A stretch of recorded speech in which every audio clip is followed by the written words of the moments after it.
Hello everyone, welcome to Skilled Dev. Trey here, and in this lesson, we are going to build a JavaScript promise from scratch. The asynchronous nature of JavaScript is fundamental to how it runs code, and promises are the most popular way to handle this behavior.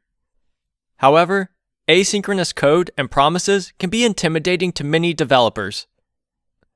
So in this lesson, it's my goal to demystify asynchronous JavaScript and promises. What we'll find out is promises are actually built on very simple concepts, and they actually just use data structures that you already know and understand. Because promises are so fundamental to JavaScript, building a promise from scratch has become a common interview question. Since it's actually more simple underneath the hood, and shows that a candidate actually understands the fundamentals of how asynchronous JavaScript works, it's a question that many companies have started to use. So once we work through this lesson, you're not only going to thoroughly understand promises, but you're going to be very confident going into your coding interviews and answering promise questions. So let's dive in and look at the prompt. It's very simple and states, build your own implementation of a promise called promise simple. You're going to create a promise by calling new promise simple. You pass it a function, and you have a resolve function that you want it to execute when your promise returns successfully, or a reject function that executes when there's an error. Your promise should be able to be chained. So on resolve, it should start executing a chain of then statements, or if there's an error, it will be sent to the catch statement. So this is how promise simple should function.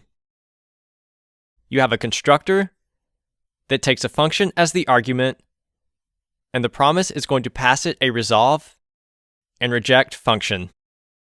So it takes a function in the constructor, and this function will take two functions as its arguments. We also know the promise should be able to handle then and catch statements.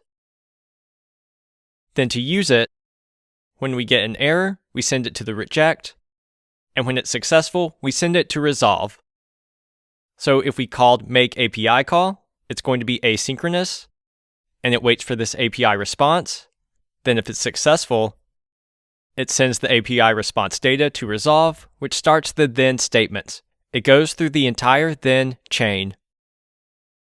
However, if the response is an error, it's going to reject it and send it to this catch statement. And keep in mind that details have been hidden because it's up to you to implement them. There's likely going to be more functionality within your promise simple to make it work. So you've actually experienced promises in many functions. For example, the fetch function returns a promise. So it does something very similar to this. It returns a new promise, which is why you can use the then statements to chain functionality that you want to execute after the promise returns. So when you fetch an API, it waits until the API response and then resolves this promise. But the biggest thing is don't be intimidated by promises. I know up to this point, nothing's really been simplified, but I promise you it's much easier than you think. And the first thing you need to realize is that a promise is just an object. That's all it is. There's nothing special about a promise. It's not a special data type. A promise is just a plain old JavaScript object. In fact, type of new promise in your console equals object. It's going to return true. I think when I personally realized this, it was a huge breakthrough. I had built promises up to be something much more than they were, but they're really just objects. So it's just an object that contains functionality to handle successful responses and rejected responses. So a promise, at its most basic level, is not something that's complex, or abstract, or even intimidating. It's just a plain old, normal JavaScript object. So to use a promise, you just return a promise object from a function. This makes the function asynchronous. So then when you execute the function, This is how you tap into those then and catch methods. So we saw on our promise simple, it's a class which creates an object. This object is going to have a then method, which you can chain together, and then also a catch method. So when you declare a new promise, this creates an object, and this object is going to have those then methods and catch methods. And then what the promise does is it waits until these resolve and reject functions are called, and then once those are called, it passes the response to either the then chain on success or to the catch block on an error. So that's all it is. It's an object that waits until resolve or reject is called, and then it executes the code in either the then chain or the catch block. So we know fetch in JavaScript is how we can make API calls. It's an asynchronous function that waits for the return response of an API. So if we were to see what's actually happening underneath the hood with fetch, it would be something similar to this. It's returning a new promise, as all asynchronous functions do that want to use promises. It makes a request, and then it just waits for that request to return. If there's an error in the response, it rejects the error, then this sends it to the catch block. Or after it's done waiting, if it's successful on return, it then resolves the response and sends it to the then statements.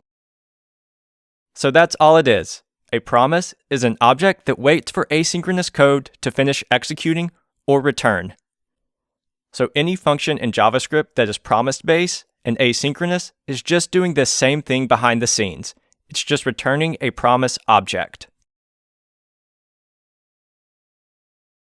So before we dive into coding out our solution, let's just talk through the logic of what we expect our promise to contain. We saw that when we created a new promise object, we passed it a function, and this is the function that executes once the asynchronous event finishes. So that means in the constructor, it's going to take an execution function as the argument when we call new promise simple. So that's the first piece to allow the promise to begin handling asynchronous code. So the user passes in this function when they construct a new promise. The two parameters of the function are resolve and reject, and these are also functions, and they're being passed back by the promise. This is how the developer determines if it's a successful path or a failed path. If the asynchronous code is successful, the developer calls resolve, and it passes the response to the then promise chain. If the asynchronous code fails, the developer calls reject, and then it sends the error to the catch block. So the developer passes in this function, and then the promise passes back resolve and reject to hook into its internal functionality. So we pass in an execution function, and the promise passes back the onResolve and onReject function that allows us to either trigger a success or a failure. So since the promise is passing back an onResolve and onReject method, then it must be part of the promise implementation, so we'll initialize those. And these are internal methods. This is what the promise exposes to allow us to trigger that success or failure state. And we know the promise object must have a then and a catch method because this is what we use to handle the success or the failure statements. So after we create the object, the then and catch are exposed publicly, and the onResolved and onReject are more internal methods that we use to trigger the success or the failure. So we send it a handle success method, which is the method you execute inside of a then statement, and the handle error method, which is the method you use when there's a failure. So we call make API call, and inside it's already declared a new promise, and then on a successful API call, it's going to call resolve, and on a failed API call, it's going to call reject. So if we make API call, it returns an object, and this object has the then methods, and we pass the then method a function that we want to execute when it's successful. And we can chain these together so we can continue to handle the response of each function before it. So we are creating this promise chain. The object also exposes the catch method, and we pass it a function that we want to use on a failure. So we call makeAPI which declares a new promise and returns that object. Then we execute a function. Then we execute another function. Then we execute another function. So it becomes a chain that we execute in order. But the thing about these then statements is the promise is created immediately and returned immediately. So when we call these then functions, it actually also recognizes these functions immediately, but it just waits until the promise resolves to execute them. So it recognizes these functions immediately, but waits until the async action finishes to actually execute them. So the functions in the then chain are collected immediately, but executed once we resolve. So we'll collect these functions in an internal promise chain array. So every time you call then, it just pushes the function to this array. So we see that we're chaining then statements, so we have this ability to continue to access this promise object. And how can we do that? We return this from the then statement. And this is how we can continue to call then on it, and continue to add it to the same promise chain that's stored internally. So now that we understand then, how do we handle the catch? And let's assume the catch function in this simple case is only going to be called once. In a real promise, it can actually be called multiple times, and in any order. But we'll simplify it for this question. So in this case, it's not a chain, so it's one function. So we'll assign an internal handle error function. But then we return this again, so we continue to have access to the same promise object. So now, let's figure out how we actually trigger this promise chain on a successful response when we call resolve.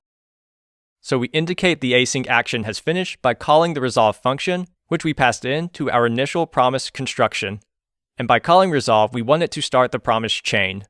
So it needs to execute each function in order based on when we passed it in through a then method. And we also send the response from the previous then to the next then statement. These then statements can also cause errors, so we want to throw it to the catch block if we ever have this situation.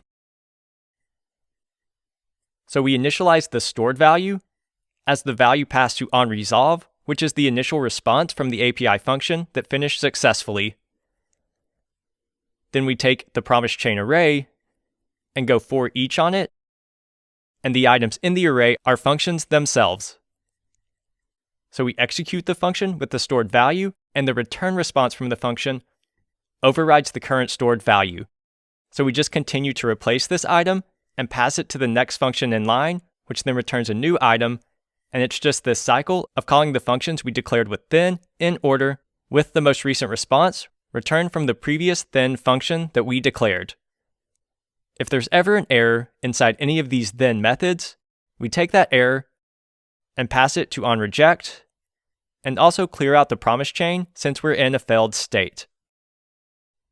And then in the onReject method, we simply take the error and call this.handleError, which sends it to the catch block. And that's a very simple promise implementation that we're also going to code out step by step. And I also want to note, this is an academic version of a promise and is meant to teach as opposed to actually what you're going to use in production. It's not optimized, it doesn't handle all the cases, but it's meant to be a simple version that you can use in your interviews to teach you what's happening underneath the hood with promises, and also, if you ever receive this question, to handle it successfully. For a real promise, the then and catch blocks should also return promises themselves, which we didn't do here. You can have multiple catch blocks, and the ordering of the catch blocks does matter in a real promise. Those are just some considerations, but a little bit outside the scope of this simple implementation and what you would probably need in an interview. And I quickly want to note what async await is in JavaScript. It's actually just a wrapper around promises. So it's some new special syntax to handle promises like we just mentioned in a little more succinct and readable manner. So we declare an async function, and then we return a value. And then when we call await, it just awaits or waits to continue executing until that asynchronous function finishes and the promise resolves. So this is the exact same as returning a new promise object, resolving the value. You could either call then on it, or await it and handle the response. Run and run async await are identical in how they handle it. And now we're ready to build the promise implementation.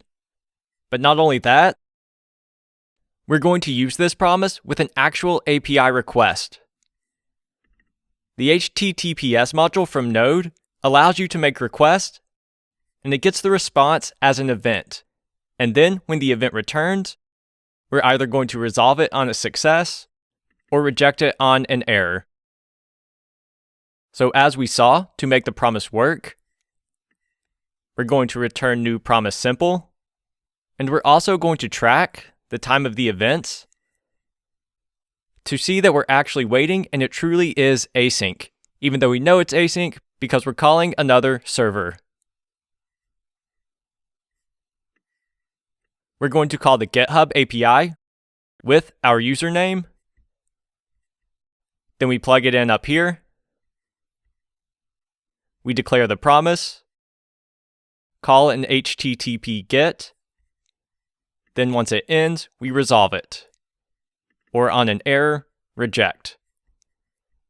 After that's complete, our promise will begin executing the functions from the then chain. We'll once again note what time it starts, and then we should see them execute in order, and use the response and continue to pass the response to the next function in the chain. And if there's an error, it goes to the catch block.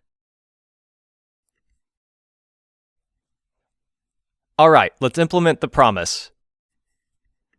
We start with the constructor, and we know it takes in the execution function, which is this function here.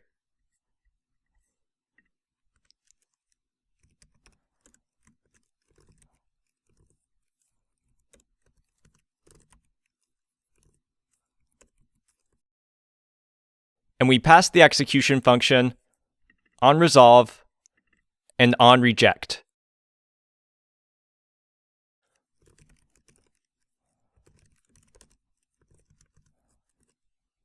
In the constructor, we'll also initialize the promise chain, which is where we store the functions when we call then.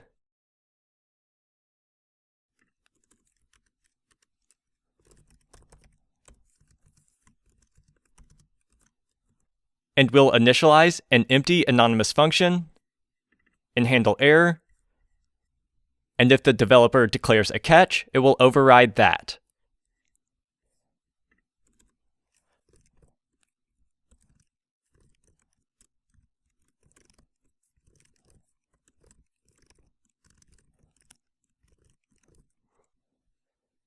And since we're passing onResolve and onReject to execution function, we need to bind the value of this to the current object, because these functions are going to be called outside of the object itself, and the value of this in JavaScript is based on where the function is called and not where it's defined.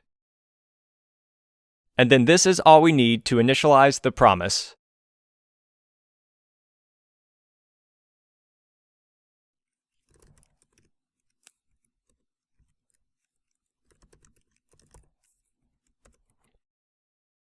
When we call then on the promise object, we just want to push the functions to the promise chain.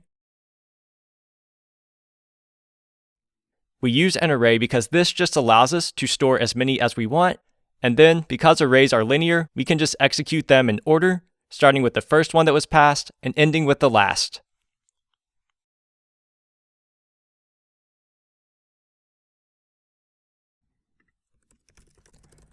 We also return this so we can continue to chain methods. Because we return this, the object can then just continue to be accessed within the chain, which is how we can add multiple functions using the .then syntax.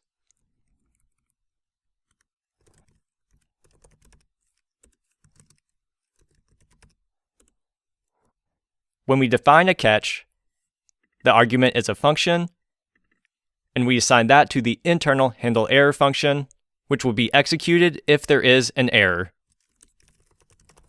And again, we return this. So when the user calls resolve, we execute this onResolve method, and it's passed the value from the successful response.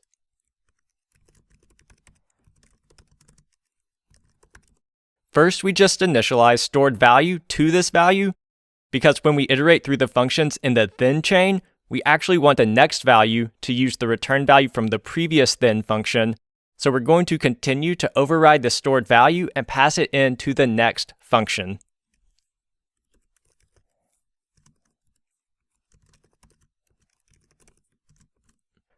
We'll initialize a try-catch block in case there's an error inside of one of the functions that we passed to then.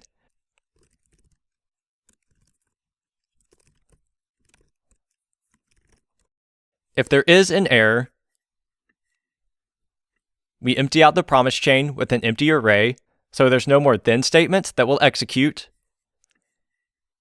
And then we send the error to onReject, which will then pass it along to the catch statement. So inside the try block, we simply iterate through the functions in the promise chain, and we execute them with the value passed from the previous function.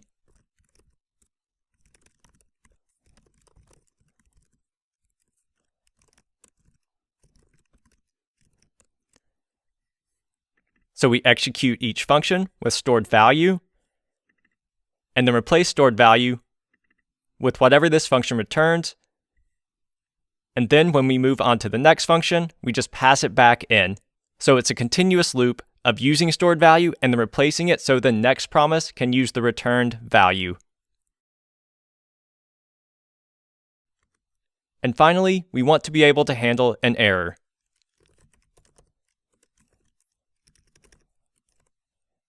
And in this case, we simply call handleError with the error. Now we're ready to run the code.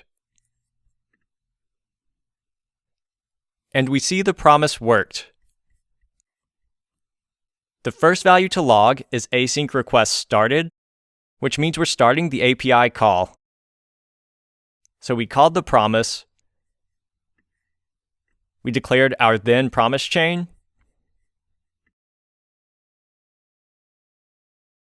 and then we see promise initialize log second. So we started the request, initialized the promise above, and then finally, the promise returns. So it waits for that request to GitHub before it starts executing these functions. So we see the third log to be printed with a date is promise returned. So we initialize these functions, and then it actually started executing later once the API request returned. We see that these functions execute exactly in the order we would expect. And we also see they get the user or the response from the API request itself. And this can be passed along, or it can be transformed and values can be grabbed out of it. So we see here the profile URL from the user and sent it to the next then statement, which we logged. So the promise waited on the API response and then executed the functions exactly in the order that we defined. And that's how you build a promise in JavaScript and have it function similar to a normal promise and correctly handle asynchronous functions. Thanks everyone, and I'll see you in the next lesson.